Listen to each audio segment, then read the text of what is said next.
Once you've made the decision to move some or all of your computing services to the cloud, it's time to go shopping for a cloud provider, a company or organization that will help you get there and host your services. How do you make the decision of which provider is right for you? These are some of the issues that we'll explore in this video. Let's get started. A cloud provider or cloud services provider is an organization that offers you hosted computing or an infrastructure or a platform or applications or software, all provided to you virtually and in the cloud. Many cloud providers are household names: Microsoft, Amazon Web Services, Google, Salesforce.com, Rackspace, Ninefold, and many, many, many others. Some are very large, some are very small. Some offer a wide variety of services, some offer only a particular niche. So how do you choose a cloud provider? How do you look at them all and narrow it down to which one will work for you? Look at things like their overall offering, their focus on technology, high availability when you need it, service credibility, the flexibility that they give you, the ability to try things out in some kind of test drive, and the costs.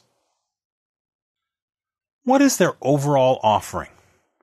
And how does it relate to your business needs? There is no best offering for everyone. The best offering depends on your specific needs, and more is not always better. Sometimes you have a very specific, perhaps smaller scale need, and that's the niche or the particular need that you want to have met. Don't fall into the trap of having to have a big overblown production if what you need met is this small, well-defined area of your business. You've probably heard of infrastructure as a service, platform as a service, and software as a service. These are usually available in combination. You may have also heard as X as a service or anything as a service, and that's simply the idea that if it was offered before in the data center, somebody's finding a way to virtualize it and offer it as a cloud service. You can pick and choose the various pieces that you want. And while more isn't always better, sometimes using a one-stop shop can save you time.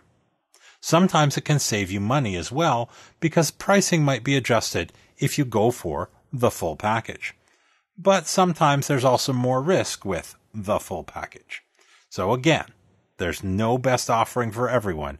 Depends on your specific needs.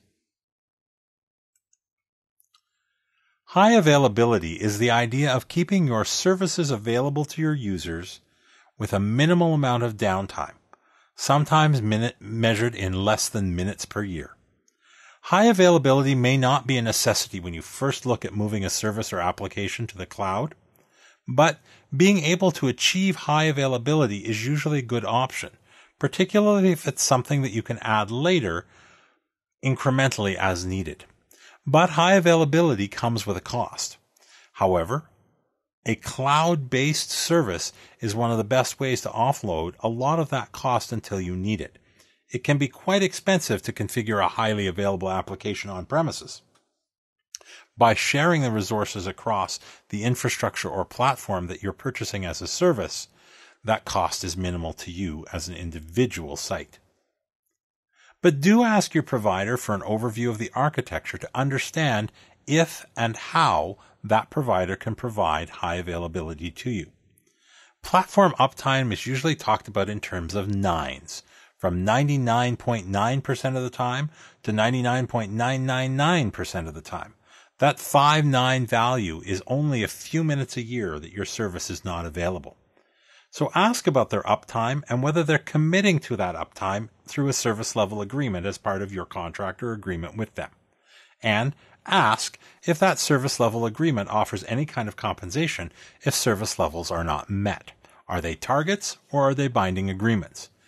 Of course, the more commitment there is to a higher level of service and availability, the more you can expect to pay for that. So, you shouldn't always say, I must have 5 nines, hard and ironclad in a contract with a payout clause if you don't meet them, because that contract is going to cost you a lot more than someone who has a target of 99.9% and a track record of meeting it. Speaking of track record, we use the term service credibility to describe that. Service credibility is simply a matter that the provider does what they promise. This is not unique to the cloud business. As with every business partner relationship, this service credibility idea, the ability to keep their promises, is a key factor in the relationship. Ask for customer references. Check and validate those references. Large, well-known cloud providers don't always offer the best service. Some of the small providers are excellent at customer service and at keeping their services highly available. Your organization may prefer working with a similar-sized partner. If you're a small shop with only a few people, you may prefer to work in that same kind of sized industry. If you're a multinational corporation with hundreds of thousands of employees, you may need or want to work with similar organizations because they share your culture. But you do want to also take a look at official reports, statistics, and industry analysis. There are a number of people who write about the industry and who evaluate cloud providers for you. So take all of that in mind as you build a picture of your potential provider's service credibility. Now, flexibility is a good thing to find in a cloud provider. One of the driving reasons for going to the cloud is to have more flexibility. But defining flexibility is kind of a flexible thing itself. Flexibility doesn't always mean doing what the customer asks. Sometimes the customer does not know as much as the provider because the provider is the expert in the cloud and in IT. Many customers are going to the cloud because they don't want to have that expertise in-house. So sometimes the customer doesn't know what the customer doesn't know. As well, flexibility might come with a higher cost. So ask about the different offerings that your provider offers up front. Even if it's not what you're looking for right now, you want to know what's available in the future. Perhaps you're not concerned right now with something like a high availability or failover model, but you might want it in a year or two. And it's probably going to be easier to add that to an existing infrastructure if your provider supports it than to retool and move to an entirely different provider because they didn't. One key piece to bear in mind, and it's especially relevant with the cloud, is that flexibility includes both upsizing and downsizing. We all hope your business continues to grow and be more profitable year after year. But even within a very successful and growing business, you still have individual products and individual offerings and individual needs that kind of come and go and up and down. So flexibility includes the ability to turn down or scale back on services, infrastructure, or software that you don't need as much of at any particular point in time, just as much as it includes the ability to add more services and more resources to your package. The ability to try something out before you buy is very easy to implement in the cloud. Not all cloud providers offer a trial period, but you should ask for a trial run of what you need. Ask where and if the trial offering differs from the production solution. If it does, keep that in account with your testing. For example, Microsoft offers free 30-day trials of most cloud offerings, both for business and smaller users, and Google does as well, 30-day trials of most of their cloud offerings. This is a common approach. Getting it in, getting you able to try it out, see how well it works for you, and then convert that to a paid account. However, don't put your only copy of critical data in the trial environment because trials do end. Sometimes there's glitches converting them to production environments, or you might not decide to go ahead. So you want to generally keep your test environment for test data and be very cautious about relying on a test environment for any form of production. Now, for some companies, pricing is the key decision point. We've included as the last thing to consider because it should not be the only thing that you're considering. For one reason, price comparison is very hard to achieve. Sometimes you're trying to compare oranges and apples because the offerings can be so different from different providers. So before you can realistically compare their prices, you have to understand a little bit about what their offerings are. Then pay for what you want and get what you want. In other words, don't just start with the price and say, what will this buy me? Say, what do I need and how much will that cost to ensure that your solution gives you what you want. That having been said, defining the budget as early as possible in the process gives you clear parameters of where you're going. Make sure you investigate any hidden costs and how future price increases might come along. Ask if there's planned changes coming down the pipe.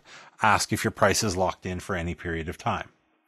Understand when that pricing will be reevaluated.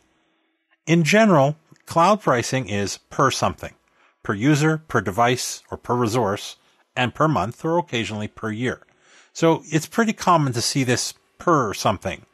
And sometimes that's estimated at the beginning of your relationship and then reevaluated at various points in time. On occasion, you may be offered a price based on committing to a certain number of users, devices, or resources. So understand how that will be reevaluated and when. In other cases, that per user is simply metered and measured, and you're sent an invoice on a particular time schedule that reflects exactly the usage that was had and exactly what you agreed to.